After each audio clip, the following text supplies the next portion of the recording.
Netcasts you love. From people you trust. This is TWiT.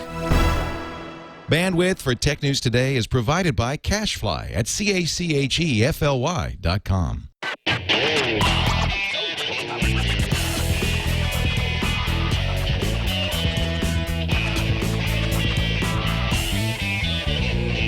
This is Tech News Today for Monday, September 5th, 2011. Tech News Today is brought to you by Slingbox. Slingbox just turned your iPad into a television. Slingbox introduces a new iPad app, so now you can watch your home TV on your iPad anywhere you take it. Check it out at Best Buy or slingbox.com. Welcome to Tech News Today. I'm Tom Merritt. And I'm hello. Sarah Lane and Ayaz Akhtar are back at the ranch in Petaluma, California. I was happy to get Ms. Veronica Belmont to join me on the show here live from Dragon Con in Atlanta, Georgia. Pleased to wrangle the Renaissance man, John Strickland from the Tech Stuff podcast. Yeah. Here. Also happy to have Brian Brushwood from Frame Rate, Hello, NSFW America. show and Scam School to join us. And Justin. Hey! No, I'm very happy to have Justin Robert Young from NSFW show and the Weird Things. Yeah, weirdthings.com. So this is a little bit of a different Tech News Today. We're actually recording it on Saturday here in Atlanta, but it's going in the feed to be our Labor Day show because Labor Day is a holiday in the U.S. We don't come into the office or record a show, but since we were at Dragon Con doing an extra show, wrangled these guys together to help me do a special Labor Day edition. So we're going to look through the feeds a little bit. It's going to be a little more relaxed, a little more informal than a normal Tech News Today. Then, because we have Brian and Justin on, and it was Brian's awesome idea, we're going to do some wild speculation with the audience, which some of you may or may not think is any different than a normal Tech News Today show. But let's start off with a look through the feeds. IFA is just wrapping up in Berlin, so we've got a lot of Android tablets coming out. A lot of product announcements. Is there anything less exciting than any tablet story that's not about the iPad? No, it's just like Android tablets. I mean, I'm sorry. I've had a long-standing issue with Android tablets. Like, I want to like them. Yeah. And then every time I see them, I'm like, oh, you're just the same I'll thing. tell you what, though, they could. The problem is they don't do enough to differentiate themselves from the iPad. And if they could take the story with, was it the touchpad, the WebOS thing? Like, if there was a $99 alternative to the iPad, that's a totally different story. If you could have the Kmart iPad and it happened to be an Android device, then you got something that people how do you make money on that? I don't know. Yeah. So That's not our problem. Yeah. I just If you were to bankrupt the company by giving away product, then yes, no. That's I'm sorry, beautiful. Tom. Was there a story? No, it was just, the biggest announcements at IFA in Berlin came before the thing started, so it's just kind of trickling in right now. A bigger story, we actually talked about it on Friday, or at least Ayaz and Sarah did, is the allegations that Apple lost an iPhone 5 and posed as policemen, showing up at a person's home trying to get the phone back. The San Francisco Police Department has told a local paper, I don't know if you heard this or not, that plainclothes police accompanied two Apple security officials to the home of a local man. So the San Francisco Weekly story didn't have that part of it. San Francisco police originally told SF Weekly that they had no record of such a visit. So I don't know. So, believe it? Do you believe the police department? That visit. Oh no, that was plainclothes. No, That's why we didn't. I'll tell you what it is. It's like the To Catch a Predator thing, where it's like they come in and they're like, "Why don't you have a seat?" Exactly. We understand you have a you got an iPhone 5, huh?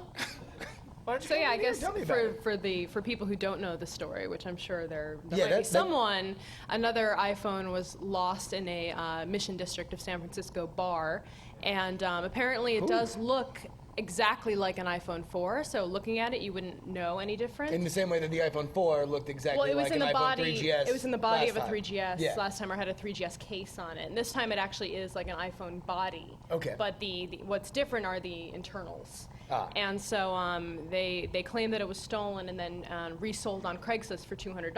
Oh. And then Apple used the Track iPhone feature, the Find My iPhone feature, and located it to an apartment in the Mission. And the guy was like, I don't have an iPhone here. And he's like, you can look around and search. They searched his house. Gotcha. They didn't find it. And I guess that's when the plainclothes or secret police situation Yeah. occurred. So wait, hold on, wait. This again got lost in a bar. What this is iPhone 5 wrong thing? with these iPhone developers? Exactly. I'm just Like, saying that what is... if you are a practicing Mormon, now's the time to submit your resume to Apple. Non-drinkers only. Yeah. So I see here that you are a recovering alcoholic. Yes. That's excellent. Oh, yes. Can I see your coin? Because we'd love to have it. So it's crazy. And now the story is that the San Francisco police are saying that there was accompaniment by law enforcement, but they were in plain clothes and the Apple employees were dressed up like cops. No. They were dressed up like cops. What, no, I mean, I guess it sounds to me like they did an investigation in association with police, but I guess the police let Apple take point on this? I mean, is that's what it sounds like? If they're saying They gave such a compelling presentation. How could you not follow through with it? there are 3 fantastic new features of your prison cell. I believe they were actually accompanied by Columbo. See, now there's just one One thing more I thing. don't understand. One more thing. Yeah, so that's actually the biggest news here in all the feeds that I'm looking at. Apparently, this is going to rock your guys' world, but a settlement is likely in the Google Oracle patent case. All right. Scandalous. Trial date's still set for Halloween. Yeah. Spooky adjudication. You know what? Going back to the Apple the story. ghost of patents past. That's Christmas. But it's ghosts. It's a twofer. If they were zombie It's a patents. twofer.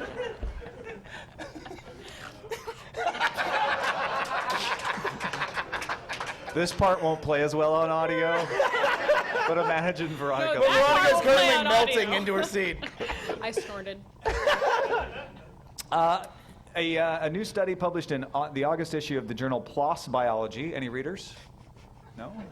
No plasaholics out here? What's up? I let my subscription lapse. Yes, right. Well, you probably missed this then. Participants in the study spent at least 40 hours playing off-the-shelf video games throughout the course of the study, enjoyed better visual acuity and 3D depth perception scores than prior to playing the games. The study is the first to show that video game play is useful for improving blurred vision in adults with amblyopia.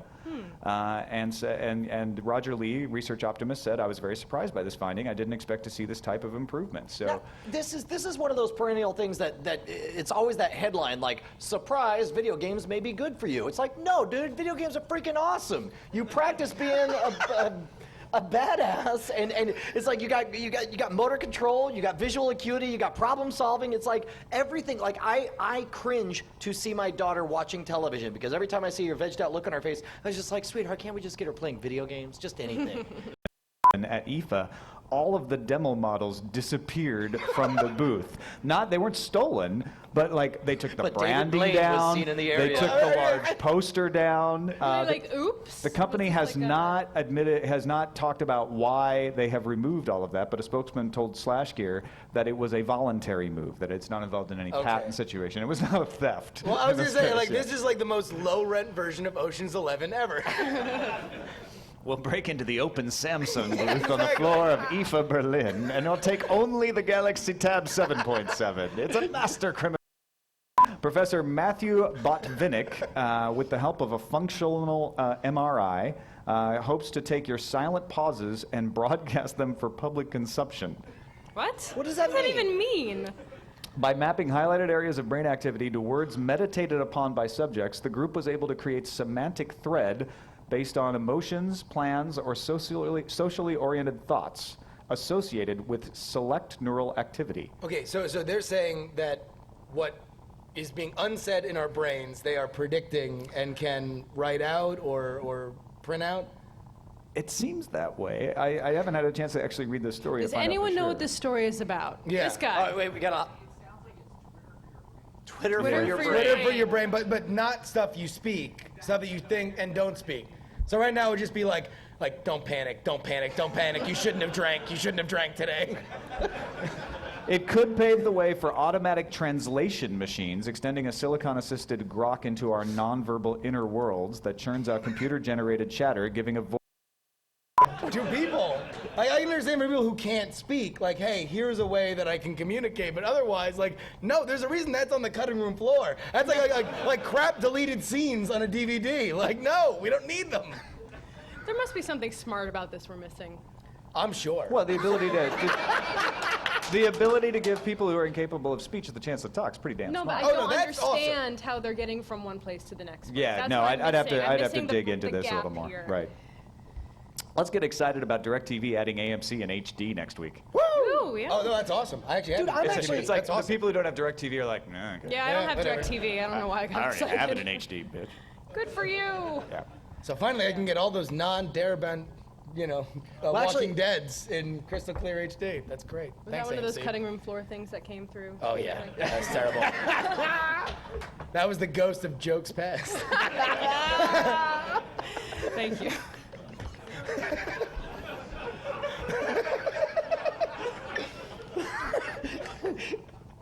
Suddenly thirsty, Belmont. Is this vodka? Can it reader right now Yeah. is like so overwhelmingly upsetting to me because I feel like I need to read every single one of them, and yet I don't think I could do that No, in it's- less than a weekend. it's and then they so- keep coming back. It's just like throughout the whole time. It is suffocating. And I Yeah. moved a lot of my RSS feeds to Twitter feeds, like especially sites that post like 20 things a day. Mm-hmm. I took them out of my RSS feed, and so like now when I'm on Twitter and I see that and they post a lot, I'll see that content, but I won't feel the need that like I need to read everything that TechCrunch. Yeah, no, and publishes. I like that because the analog is like the Twitter feed is them, RSS is them throwing crap in your inbox. It's an email Yes. that you feel like you got to do before you set it aside. Whereas Twitter is them in the cubicle next to you saying like, hey buddy, got an article, 5 hottest tech blogs of the 20th century. Did you see that? Yeah. Check it out. But if you're out, It's right over here. I like the fact that if you're out, they're still yelling at your empty cubicle. Yeah. They're Like, hey, by the way, iPhone stolen. Did you hear that? It's crazy, right? Here's an analysis. It is all about behavior. Jackie Chang wrote this article for Ars Technica, said making a conscious decision to scan through 20-something RSS items a few times per hour means that you're constantly interrupting what you were doing. Yeah. Don't believe me? There have been numerous studies that have shown that humans are notoriously bad at multitasking. Research scientist Eric Horvitz found in 2007 that Microsoft employees took an average of 15 minutes to return to the task they were working on after being interrupted by a phone call, email, or instant message. And a 2009 report in the Proceedings of National Academies of Science said that heavy multitaskers tended to be more readily distracted by extraneous information than their more focused peers. So it's all about what you Totally do believe with that. RSS. Yeah. It's not Yeah. RSS itself that is evil. I'll tell you what, the biggest distraction for me multitasking-wise is the loading of websites. If a website takes more than a second to load, I will check my Twitter, and then I'll click on a link, and then all of a sudden I'll find myself reading the Wikipedia page for Clone High, and I'm like, wait, wasn't I supposed to get back to this email that was urgent like 50 minutes ago? Yeah, it's all about getting things done system. It's like focusing yourself and all of that Yeah, stuff. So I yeah. recommend that. GTD. I haven't been able to sit down and read that one I've been trying to get to it. It's somewhere in my RSS feed. somewhere. Major League StarCraft 2. Anybody? Excited? Yeah. You got any fans? Dude, Yeah, well, and actually, couple? that's it should be pointed out from a PC gaming perspective. I was just listening to, I think, one of the PC Gamer podcasts where they were talking about this. They were talking about how this is essentially their experiment to create the ultimate cyber athlete game. It's like this is their attempt to try, if anything is going to be competitive and fun to watch. And I don't know if you've watched any of the commentaries on YouTube of live multiplayer challenges of. Is it good? It's freaking amazing. And plus, they've learned one of the keys that's important in the sports world is you got to have compelling narrators to explain why what you're seeing is important. It's Yeah. like I think there's enough traction behind this. I think there's a better chance of this taking root now with this project and this idea than it's ever had before. Yeah, Major League Gaming has been around since 2002, but it wasn't until StarCraft 2 that it is suddenly now blowing up. Yeah, they're even playing games in bars, like the big tournaments. No Really? kidding. Yeah, like Mad Dog in the Barcraft. Fog in Thank you. Mad Dog and the Fog in San Francisco in the Lower Haight, which actually used to be my neighborhood, is now showing the StarCraft 2 tournaments, like on all their flat screens, and people come and drink. And I guess some of the regulars are a little confused. They're like, this is not rugby. You know, I think the biggest thing, if you look at the explosion of any kind of sports league, is television or some sort of medium Broadcast that blows medium. it up. Yeah, that blows it up far beyond what it is. And I know, just in terms of my own interaction with like Justin TV or Ustream, the number one thing that I'll always see on there is multiple feeds of people playing these kind of games. So I wonder if Justin TV or some sort of live streaming platform can be what ESPN or broadcast networks were for football or baseball. But sports bars are getting in on this action because that gives people the opportunity to, half the fun of watching a sports game is like being with your pals, like drinking, watching the game at the bar, or like, you know, out in public somewhere having fun, like a common shared experience. So not just sitting in your room watching the game on Ustream. It's like, I think this is kind of like that even next step. But I'll tell you, there is one thing that you really, I think, needs to be focused on. It to be a mistake if they don't, which is if it's only focused on the gameplay, then you are never going to get a wide adoption rate. Zerg cheerleaders? No. That's not the cheerleaders, but like look at King of Kong. King of Kong is a documentary about people playing Donkey Kong, which we've all played and all kind of processed and made a judgment on. But you give the Steve Wiebes and the Billy Mitchells these huge spotlights, and all of a sudden now you care about this Donkey Kong game. And that's what they do with all sports. I mean, ESPN is nothing but creating these narrative for the story behind the story. Now, of course, whenever it's Final Four tournament time, of course, the narrative is, you know, who's in, who's out, and the stakes are high. But there are two things that I've noticed with sports is, number one, my enthusiasm for sporting events is directly proportional to how many of my friends are surrounded who are into this kind of thing, right? So number one, the good news is StarCraft 2 is an incredibly popular game, and this is the kind of thing, if it's going to take off at a bar, this is a good game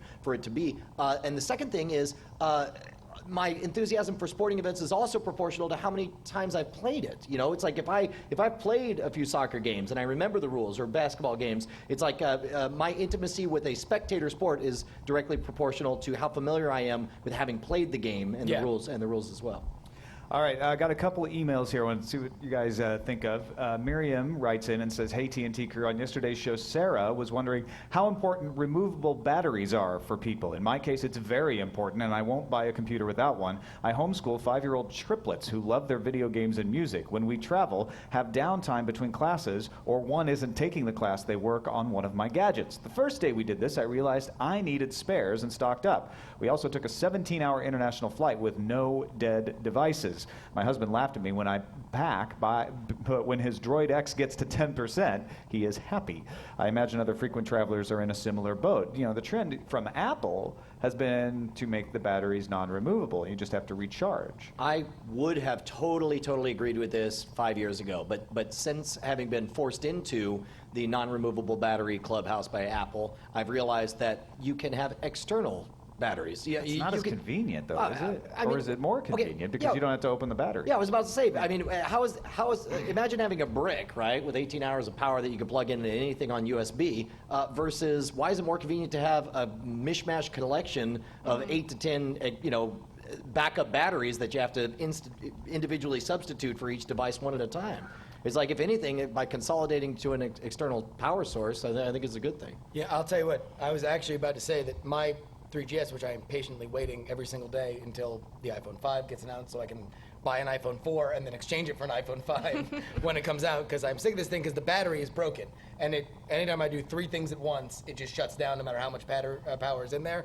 And I was going to slam Apple for that, and then you said that, and it just made me realize I should go get a Mophie juice pack and shut up. Apple never makes mistakes. Apple never makes mistakes. You're a witness. Yes, exactly. And if you say different, 3 plainclothes police officers will come to your house. This one comes from Philip. He says, "Hey guys, first off, I just wanted to say that the show is awesome." Okay, thank you. Now I just wanted to Right now, the idea is to bring more selection to Canada because although Netflix has improved its selection in the last few months, it's still very underwhelming compared to the selection in the States. Licensing is everything. That's interesting. We're starting to see a lot more momentum coming behind Love Film in the UK and Europe, and they're trying to fend off an impending Netflix move. And seeing some competition in Canada for Netflix is interesting because competition, I think, is good for the consumer. We don't really have, in the United States, anyone to compete with Netflix directly, except for Blockbuster. Yeah, and they're just not doing they don't seem to be gaining much ground. Well, it's all about, I mean, these deals are very, very, very hard to do, especially even when people have their future of their business riding on them, they cannot get these deals done, as we saw with the music industry and Google and Amazon when they wanted to do their locker services and eventually wound up going, an opposite and an end-around way where Apple apparently was able to make that deal. It's hard to do, especially when nobody wants to make the iTunes mistake of locking themselves into one thing at a certain thing that at a certain price that they feel is damaging to the growth of their industry. So, I mean, if anybody can do it, that's awesome. And I think if people can create a catalog that rivals Netflix, people will subscribe to it. Content is king.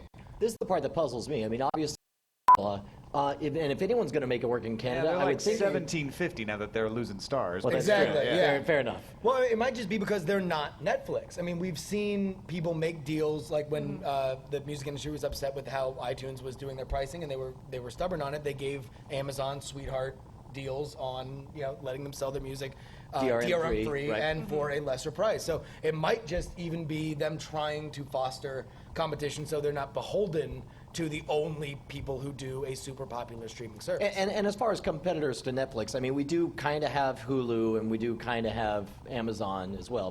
But you're right. For the most part, I mean, we have one very dominant force here in America. I think this is an indication, and maybe it's more of an indication overseas where there aren't Hulus and such, but it's an indication that despite all the rhetoric and all the resistance from cable companies and studios, that this is where everything is going. Yeah. And so when you start to see more people jump in and start businesses, that means, you know what? They're going to work out all this complicated stuff that's holding things back, and this is where it's going to end up. Right. We are going to be streaming our movies and TV shows on the internet, whether they like it or not. At some point, it becomes so obvious that even a cable exec can see. And then if where the we're new headed. companies do a really good job, Netflix can buy them, Yeah. and then we don't have to worry about all that. That's part of the calculus. You're right. Actually, I mean, that's, if I'm starting a company, they're like, hey, you know what? If we can do something different than Netflix and do it better, we either beat them or they'll purchase us. And take our technology. Now that they have that extra 250. RNLAB.com.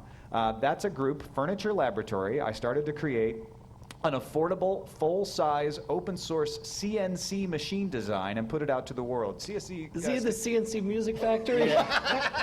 It's different than that. Okay. Computer number control. So it's I won't go into it, but it's AutoCAD or it's CAD, it's design, and would allow you to print your own furniture, so to speak. If I can totally oversimplify it. I just want to make very clear to everybody at fernlab.com that the audible Veronica Belmont ooh came when she looked at the website. So Yeah. cheers to you guys.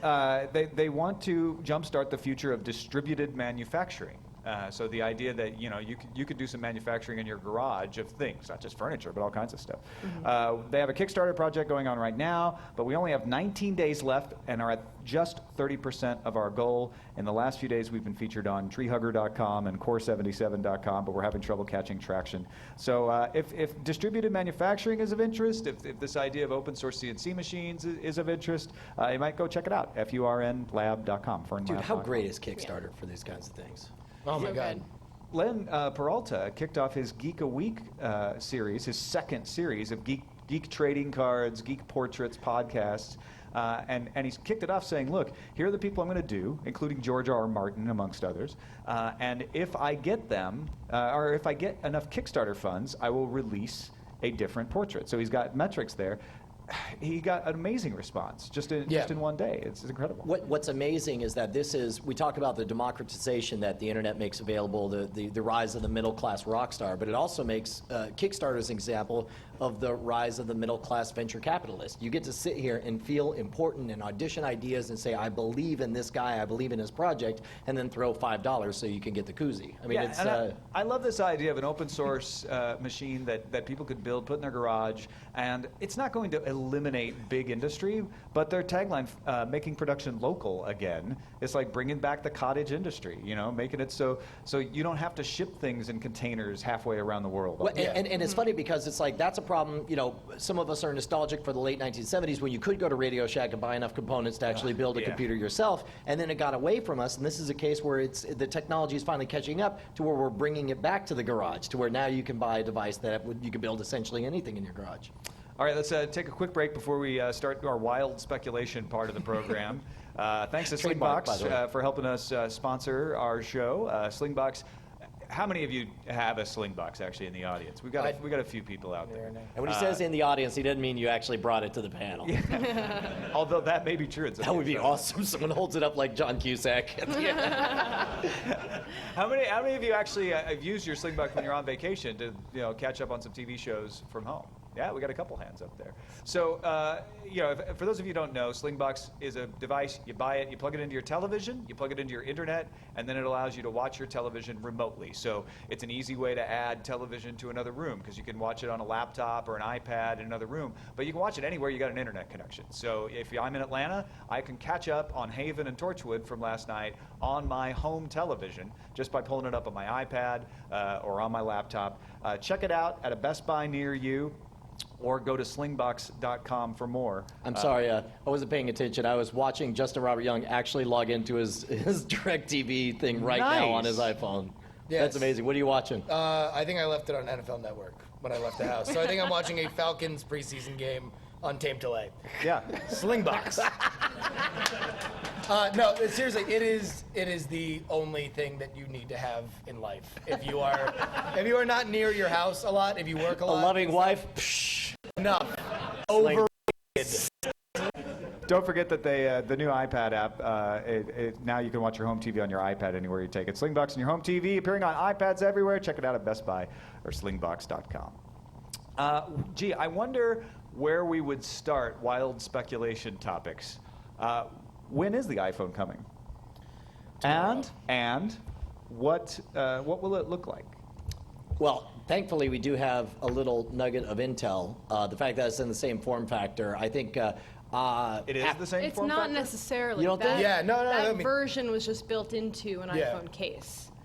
Wait, so did It was like the development Doesn't version. confirm anything. right, okay, but the reports we have is that he said it looked like an iPhone 4 or it looked like it was made to look like an iPhone 4? No, what they said was that it looked like an iPhone 4, but the internals, what was inside, the processor, everything else, was not an iPhone 4. Well, it looked so much like an iPhone 4 it got sold on Craigslist as an iPhone 4. Well, yeah, right? I mean, it was in Right. iPhone So, 4. no, this is great. This is nothing. Yeah, well, that's true. Yeah. Hey, that's all said. This is wild speculation. Yes. All we know Welcome is to that the wild stuff inside it speculation. will not be twice as big as an iPhone 4. Well, so hearing that makes me think that maybe there's more credence to the rumors that it's going to be an iPhone 4S instead of an iPhone 5, an evolutionary step rather than a revolutionary one. Dual core processor, that kind of thing. It's going to be a next generation of the A processor series, whether they call it the A5 or whatever. It's going to be that, and it's going to have a higher megapixel camera. I have a feeling, but I agree, Brian. I don't think it's going to be a huge jump forward. So what I do think is that it's not going to look like an iPhone 4. What the way they usually differentiate it is, we're going to change the design up. Whether they change it radically or not, I don't know. But they're going to say, hey, it is different. It looks different. And they're going to try to sell it on the performance upgrade. But and it reminds me of the iPhone iOS 3G. 5, Yes. I mean, I think the biggest change is going to be software. Yeah, and software. you're right. Absolutely. They're going to use the software to distinguish it as well. Because the software is the launch of iCloud. And so they're going to say, hey, now iPhone, takes your music wherever you go, even if you don't have a lot of storage. That's why I think the rumor about the 8 gigabyte internal is probably got a possibility of coming true, because you don't need as much storage if they've got all this cloud service. I think that also the biggest in terms of the disruption of the mobile scene in general is the idea that they are going to come out with a super low cost or something that could be free, subsidized wise, that would put iOS in so many more hands, because I think a lot of people who don't care about a mobile smartphone and just walk into a Verizon or AT&T store and say, well, my time's up on my contract, what can I get?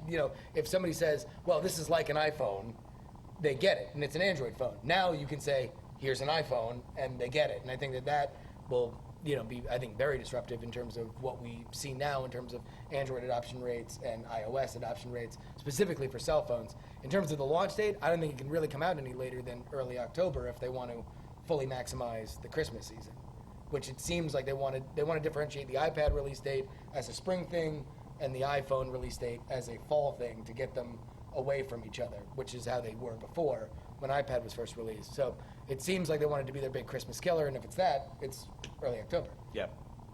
Instapoll, DragonCon Instapoll. How many of you want us to stop talking about the iPhone now? Jerks. That was even more than I expected. Yeah. I knew it'd be big. You do realize this is the Tech News Today panel, right?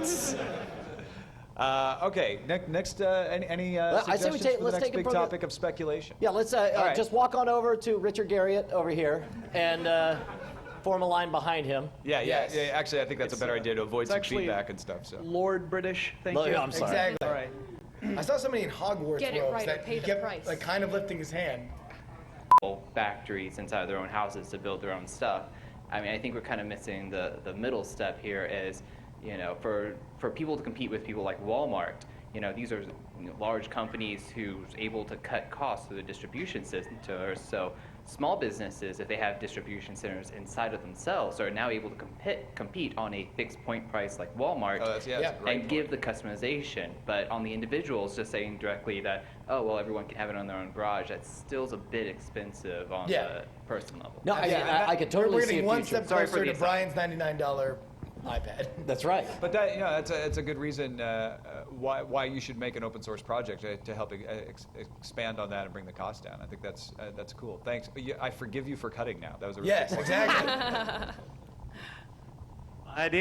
My idea is next gen iPhone will have boot camp to where you can boot either iOS, Android, WebOS. It will be revolutionary and it will really change the And game. it will be delivered by a unicorn with rainbows coming out its ass. And it will change the game, which you all just lost, and that's really the only reason I got up here. Sorry. What? I don't quite get it. He's trying to get everyone drunk. Something about unicorns. Sure. Before Hold on, I go hold on. on to the speculation of it, about the localization, that's a good book to read. But I'd rather speculate instead about iPhone, maybe the next Nexus. Is it going to be on Verizon? Yeah, Is the it going Nexus somewhere Prime, else? so-called. Yes. Yeah. That would be a better topic to me. What do you think? When are we going to get the Nexus? Where's it going to come from? Samsung going to make it? I think it will be Samsung. I'm hoping it'll be Verizon because I like Verizon a whole lot more than anybody else. But unfortunately, with it being CDMA, What do you like about Verizon? I get great service everywhere here in Atlanta, at least, and I've been on Sprint and haven't had service inside my house. I kind of hate AT&T, so that's fair. Yeah, that's me and Verizon. Yeah, can we just randomly, and this has nothing to do with anything, but like, Can we just randomly start screaming? no. I and I know this is like an issue 4 years out of date, but what on earth was AT&T thinking by burying the Singular brand name? Singular was, in general, a very well-liked brand name. I had Singular. It was. Yes, Yeah, it no, it was. It totally was. I All right. never thought of it as that. Everybody knew that. Oh it's no! singular. They, Got in it. general, it was particularly very hate positive. it, Yeah, but they were at a time when everyone was being stingy with minutes. They were the one who associated their brand with rollover minutes. They They're the were one who started cute. all that. Yes, You they know were. what? I And think it's it's just because like, in my brain, whenever I read Singular, I translated it to Pac Bell, and that's what I. Yeah. And Pac Bell was awful. well, yeah, So if you didn't do that, then I could see that. I could see it being a positive. but to replace it with AT&T just blew my mind. Well, because I mean, they were the big dog. It's brand you know? recognition there. People are Yeah. like, "What's Singular?" I don't know what it is. In a No. lot of cases. It's a little orange guy. There were What is he doing, stadiums jumping named after jacks? Singular by this point. adorable. Yeah. Singular around. Yeah. fought Could be cartwheel. uphill to get a very positive brand valuation, and then they just flushed it down the toilet for Also, no people reason. couldn't spell it. They kept spelling it with an S. Well, that's Well, that's people. All right, but what do you think about the next Android platform? Any ideas? I got nothing. The next Nexus? I'm very curious to see, not necessarily in this version of the Nexus, but going forward, how Google's deal with Motorola, assuming it goes through, affects this kind of thing. Because the law of a publicly traded company with a lot of shareholders says that you Right. should be doing things that maximize your bottom line, and a promise to all these other manufacturers that they're going to support them in equal as Motorola would not seem to jive from the outside looking in, which is why you got all those well, really from the other manufacturers, like, we're defending Android. That's great that they bought Motorola. That's really awesome, for sure, for now. It's likely hopefully. the Prime will have to be assigned before the Motorola deal gets approved. Yes. So No, this no, will be thi- the this last one- gasp. yeah. But yeah, that's a good point. That's a really But I think going forward, it's going to be interesting because Yeah. Google. If there's one thing that Google has a track record of, it's just kind of doing things and then justifying, like, well, We were just trying something out. yeah, Experiment. Exactly. It's not evil, right? Strickland, jump in on the speculation anytime. I would say if you feel like you have it. might think it's evil. They might just a little bit. Find it evil. Tom, I just wanted to say, love the top 5. Veronica, love the Daily Minute. Whatever it is I do, Techzilla. yeah. The Techzilla Daily. Go jump in the lake, Thank you very kids. much. So I had a question. I know, Veronica, you're around in the 30s of most followed people on Google Plus now. Am I? Around that, yeah. Cool. There's a site that's like you can actually see the ranking. Socialstatistics.com. It's Not that like- I check it every day. Yeah, something like. But Number 124. and you Let's can- fix this, people. You can tag. Plus you not can, too you should. you can say it by category, tech, or Oh, cool. who each one. It's like G follower something or something like all. Oh, it's that's just where everybody knows that Mark Zuckerberg is the Exactly, most followed yes, guy on Google yes. Plus. Yeah, that's and it. Yeah, okay. Schobel or Scobel's number 2 or 3 or something like that. What do you see the future? Alan of what- Schobel, way down there. He works at a Best Buy in Peoria. What do you see the future of what the next thing they're going to do with Google Plus to keep it going? I don't know. I love Google Plus. Although I noticed something here at the con that I don't think I realized before I got away from my computer, my laptop, is that I have not even thought to check or look at or add anything to Google Plus since I've been on the road. Everything I've been doing has been on Twitter. Yeah. And so I think it's something really important that they need to, once they get a really stellar mobile platform in place and a good way to read and share content on Google Plus, that's going to be the killer app. I know they've been working on that, but it's still not really where I want it to be at this point. Let me Maybe ask that's you this. because I'm on an iPhone. Yeah, I mean, but does it need to be Twitter? I mean, because to me, it's completely I don't think Facebook. I don't for think me. it needs to be Twitter, but I Yeah. think it needs to have a better mobile experience for people I agree to with that. continue having it be their lifestyle port. Yeah. With other people. So that's one thing I've been like, man, I haven't even checked Google Plus, and I was like posting like 5 or 6 times a day, like when I'm at my laptop, because that's when I'm reading stories, that's when I'm coming up with analysis for stuff. Twitter is still really more about like spewing information out into the internet, and Google Plus has turned into a much more analytical, discussion-based kind of community. I honestly don't know that they're going to be able to tackle that because He's going to put that on Google Plus right now. I think. Yes. Yeah. That's exactly what I'm doing. I just took a picture of her talking about how she hasn't posted to Google Plus, and I'm posting it to Google Plus. Responding to the comment of Brett Silver, because I'm on there too. Yeah. Well, I mean, I do think that right now for me, Twitter is where I have a conversation now. If I want to talk to somebody and have immediate interaction, or I want somebody to go, I'm starting a live stream now, I put it on Twitter because people who are looking at that and click a link. Google Plus is where I put a larger conversation, where if I want to think, like, hey, if I want to start a thread, that's where I do it. So people who are not maybe watching Google Plus right now will eventually come to it, and I can have a more substantive conversation. and that's the benefit of Google Plus. And this is what they have to be very careful. First of all, they need to move very, very slowly as they figure out exactly what Google Plus is. I think there's one thing that we all agree: Google Plus means depth, and that's the reason that you do it in the cubicle when you're able to say a paragraph or two about what you want to say, and then you'll instantly sit there and you'll watch the comments come in, and you'll chime in, and you'll get that deeper interaction. What they must not do, and I wonder what will happen as the API gets released and they open up the free marketplace for people to create this giant diarrhea stream of just, hey, I'm at the store now, and turn it into Twitter. They need to. Twitter is electric at certain events when very small nuggets of information are exactly what you want. For example, here at Dragon Con, it's perfect. I'm over at this, I'm jumping over this fence, I'm at this party, that kind of thing. At the Google Plus is onto something here, and they need to make small moves, and they need to preserve and don't get me wrong, as a user, I wish that I just had an easy way to fire off more content for my Google Plus, but instead, the way it's set up right now, it forces me to be insightful and deep. I feel bad if I post something on Google Plus and I get less than 10 comments. I'm like, this was trivial and I never should have posted this. But then there's that moment when you say something and it sparks a discussion that can go beyond you, that can leave ripples all over the internet. Tell me about it. It's amazing. I posted a video of this 2-year-old like girl buried in the sand, and she's just laying in the sand. She's you know what the one I'm talking about, right? Was this like a thing? No, okay, this turned into a thing. It turned into a thing? And so it's like a 2-minute long clip, and the mom's like, you want more sand? And the baby goes, more sand. And like, she's like, you want more sand? She's like, more sand.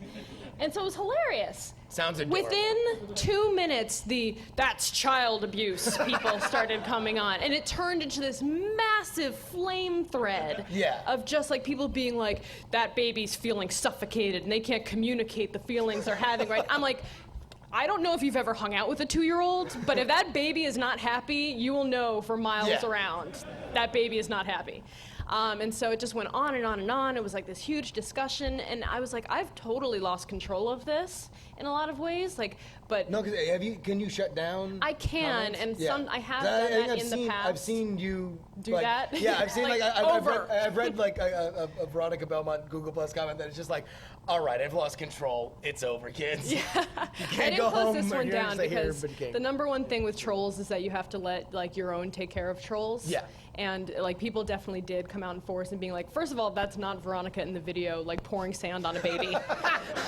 Number two, if you checked out the other video she posted where you can clearly see the baby's like laying on her back with a mound of sand over her, she's not in a pit of death. Yeah. Like buried 4 feet into the ground. Well, what you can't see is the crocodile she was buried There's over. that.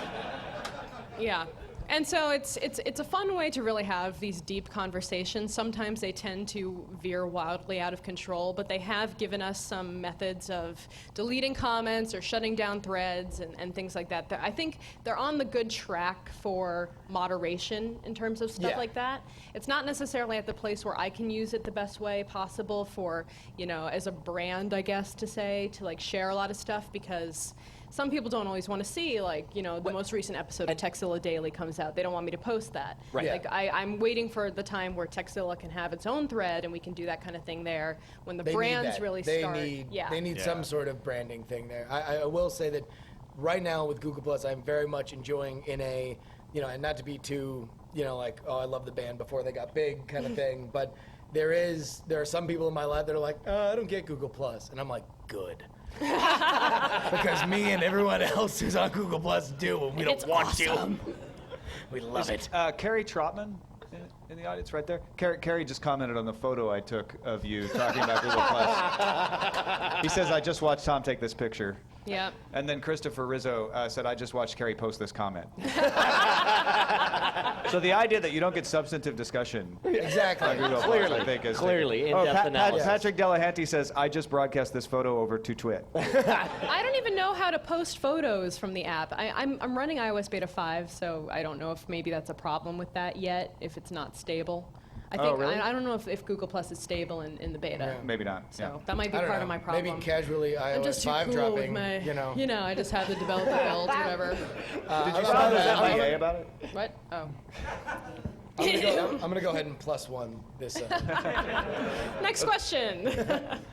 Hey, so in the spirit of rampant speculation, what's the theory that this rumored Amazon Kindle tablet based on Android that's going to launch is really going to supersede the iPad or give it a good competitive advantage? Because you think about it, it connects to Amazon's web infrastructure already built that everyone already uses. It's going to be maybe 8 gigs or less, so it's going to be dirt cheap. It's going to be a smaller size, and this will be the tablet for everyone to use that they can afford to use. Yeah, no, this is exactly what Android needs. If it does come to pass, this is an opportunity to be Walmart to, I guess, iPhone's target, you know, to be the cheaper alternative that, because Android, when you say it to most people, when you say Android as a brand, most people, the closest thing they can think of is like, oh, you mean a Droid. And you're like, no, Droid is a subset. It's a licensed, name or whatever. To bring the Amazon name to it, I think would be what everybody is craving in the tablet market. I'll say, in terms of a flat computer that you hold with your hands and serves a very specific purpose, the only other thing that I could see that differentiated itself in the market, like the iPad has, is the Kindle. And obviously they do two very different things, but I think that's why they're both successful. Amazon getting into the tablet market, I think, is very interesting because they very much know their consumers. They're consumers who buy things, and they can make a product for them to buy more things from Amazon. In general, I think Android is a ball of clay. It's whatever you make out of it. And the reason why I think I've kind of had problems with some Android phones is because it gets in the hands of these carriers and they load it with whatever they want, and you have the same problem that you had with other phones. Amazon can do something very, very cool, and I hope that they do it. When I think about the Amazon Kindle, which is what they're saying they'll call the tablet, it'll just be the next Kindle. At least that's the rumor. I feel like it's going to do well, and it's going to be a success for Amazon. But I don't know how much of the market it's going to take from the iPad. It's going to take a chunk because the market is ripe for it. Right now, the iPad has got something 70 to 80% of the market, depending on who you talk to. And the fact of the matter is, anybody who comes up with a credible alternative is going to take a chunk out of that. It's just ripe for it, right? I mean, we've seen that happen with all kinds of brands. We saw that happen with the iPhone. We've seen that happen to Google, which used to have 90% of search, and now it's down to 60. We've seen it happen to Internet Explorer, which is, also used to have 90+% of the marketplace, and now it's down to 50. So, I mean, I think it's easy for Amazon to put out a good tablet that says, look, we're the first Android tablet that does all those things you want. Because we can provide them, because we have the platform, we have the services, and they may be able to take a bigger chunk than you would just by putting out a competent tablet by competing on price. Keep in mind also on the price comment that this is Amazon is one of the very few companies who's in a position to sell products at a loss with the opportunity to make it up in the media sales afterwards. Exactly. So this could, I mean, that's how they did with the original release of the Kindle, and we talked earlier in this broadcast about the $99 tablet being what it takes to take on the iPad. This very well could be it. They could be the right people at the right time. Well, I'd say I think that you have to be competitive with the iPad on price. I don't think that you can be super, I don't think you can be $100 to $200 more expensive than the iPad and really compete. But if you are in the same neighborhood and there is a good experience, there is a follow through in terms of what you do. Like when you buy a Kindle, you read books. You buy and you read books. And there is a good clarity of focus there. And that's something that they've done better than the iPad, even though the iPad's really tried to push hard into iBooks. It's a great place for that. I think if they can focus on what they do and what the experience is from when you buy it to out of the box and live with it, that's the key to me. I will say this much. You cannot get within $200 of an iPad's price with that before people, once you cross that threshold, people are like, why don't I just get an iPad then? There needs to be a very substantial price difference if Kindle's going to do it. I think Amazon could compete at the same price more than other people because of the services they provide, but to really succeed, I think you're right. And because there's a certain percentage that are just going to be like, but it's not Apple. Right. It makes you coffee in the morning and it rubs your back and it cures your cancer, but it's not Apple. The Android, it's like that video that everyone went around with the Evo. Android has a problem in that it is perceived largely as a second-rate iPad experience when it comes to the tablets as well. Wait, what is? There's some really nice tablets. I mean, there's some really great hardware devices out there. But I think the experience, the device-to-device experience with Android just is too different a lot of the time, so that there's no sense of immediate intuitiveness to the platform when you get one of those new devices in your hand for the first time. So there's a bit of a learning curve.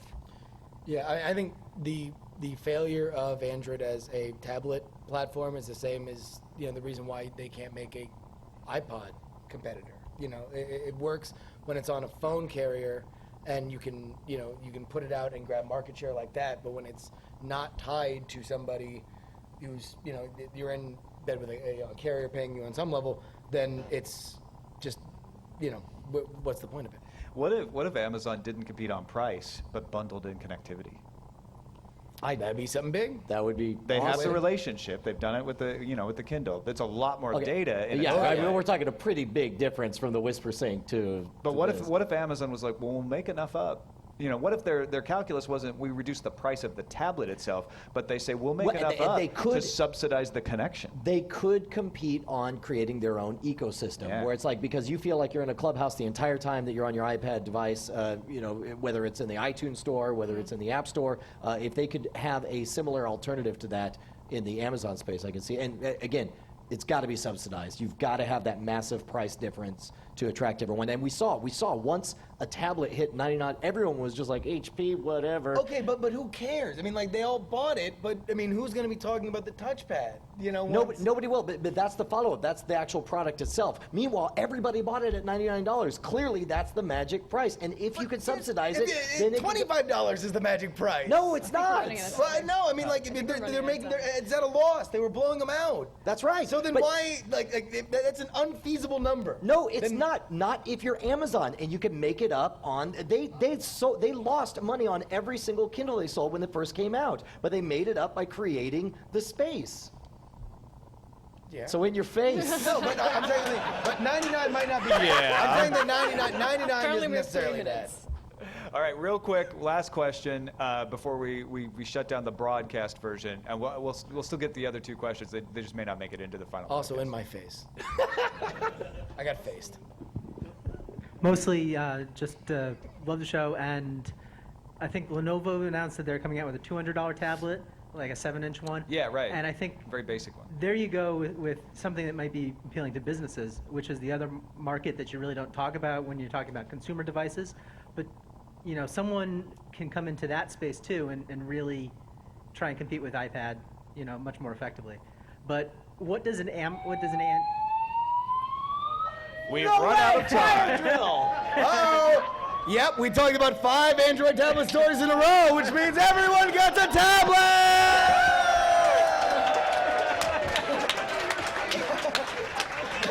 Tablet may not appear. See if there's an announcement.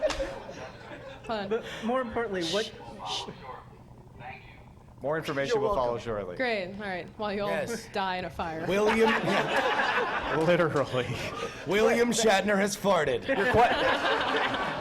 Your question quickly. What does an Android tablet need to really be a credible competitor? $99 price point. You know what? It needs to work. It needs to work better. They're still just a little bit too buggy. The ones that I played with, and they need a few more of those killer apps. Although they're getting there. Yeah. No, I agree with that. Can I ask you? Have you guys played with the Vizio? No, you tablet? can't. You got to answer the question, and we move on. Yes, I think I have not played with the Vizio tablet. Okay, I think that's a great idea because they are buying a lot of the same components that they need for laptops because of their TV model. It's very interesting. They should do more of that. All right, real quick question. Pitfall Man. With the whole DOJ AT&T thing, how much do you think AT&T is going to be willing to cut off to still buy T-Mobile? That's a great question. They're going to do whatever they want, whatever they can to make that deal happen. I still think AT&T, T-Mobile are going to be bought. AT&T, T-Mobile still going to merge? Yes. Yes? Yes. Right. Yes. All right. Really fast, last question. Seeing how changing Faster. subjects. Okay. Nintendo released information about the Wii U, and they have the 3DS. The Sony released the PS Vita. How is Microsoft going to stay in the game since they haven't brought anything new to the table? I think that they're going to play on the platform, the ecosystem, and the apps that they offer, and Windows Phone is part of that. Recused. Next. AT&T is going to buy T-Mobile. Thanks, everybody, for watching TWiT.tv live from DragonCon on Labor Day. You can find us on the web at twit.tv/TNT. You can email us TNT@twit.tv. Give us a call, leave us a voicemail, 260-TNT-SHOW. We'll see you tomorrow.